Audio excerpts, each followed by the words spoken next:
I went to induction center in Campground, Illinois, and the officer would describe what would lie ahead for us. And he said, most of you will go into artillery or the medics. But he says, this is silly. He says, well, I got to ask you if anybody wants to join the paratroops to let us know. And everybody laughed. And I stood up. I wanted in. So everybody laughed at me. To make a long story short, after 5 days, 3,500 gone through that auditorium. 3 of us volunteered for the paratroops. 3 out of 3,500. I started this out we started out with 300 to a company of men, and the normal complement's 130. And they would run us up this mountain. It's about 4 miles up and 4 miles down. And if you fell out with a pain in the side, you were out of the paratroops. And they kept that up every day until we were down to 130. We were all put on a Liberty ship.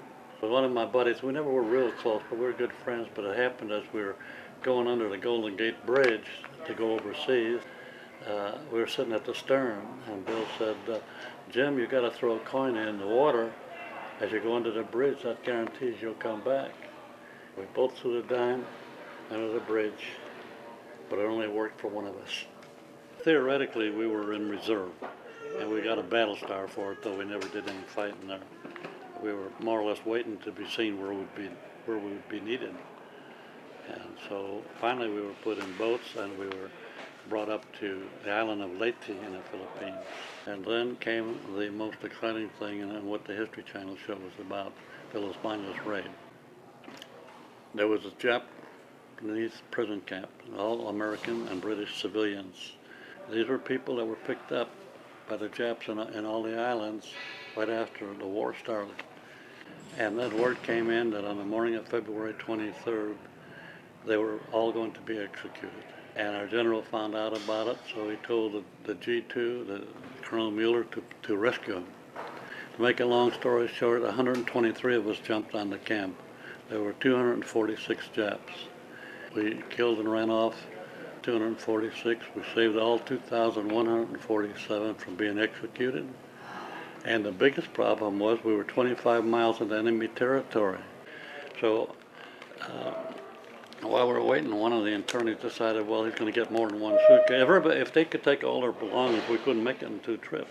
So that was the reason for only one suitcase. So one of them went back and got something. Pretty soon they all started going back to get more.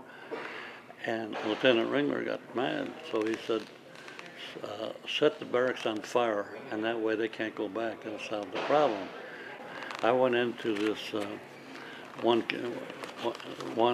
barrack that I'd gone in before, and this barrack was for families. So I went through lighting each cubicle, setting them on fire. And when I got to this one cubicle, I saw this toy box, and I opened the lid, and inside were 2 little stuffed giraffes. And they're about that 5.5, 6 inches tall, and they were obviously homemade out of cloth. And I thought, well, what a wonderful souvenir this would make, so I kept them and put them in my shirt, and I left. About 8, 9 years ago, the History Channel found out about it, and I couldn't believe that it didn't get any publicity. So they did a 2-hour documentary. By now, not too many of us are still alive, but they found out about me, so they asked me to come out, and I did. And I appeared on it 7 times, each time talking about some incident. And one time I held up the 2 little giraffes, and I said, this is all some little kid had to play with for 3 years. And now we fast forward to March of last year, and the phone rang, and I picked it up, and I could tell it was an elderly lady. And she said, are you Jim Holzman? I said, yes. She said, I've just now got your phone number. I've been trying ever since the History Channel show came out. And she said, Mr. Holzman, my name is Jenny Kyle. I live in Burlington, Ontario, Canada, and I was one of those you rescued that day. Mr. Holzman, those 2 little giraffes are all my sister and I had to play with for 3 years. And Mr. Holzman, she said, they were made by my mother's own hands.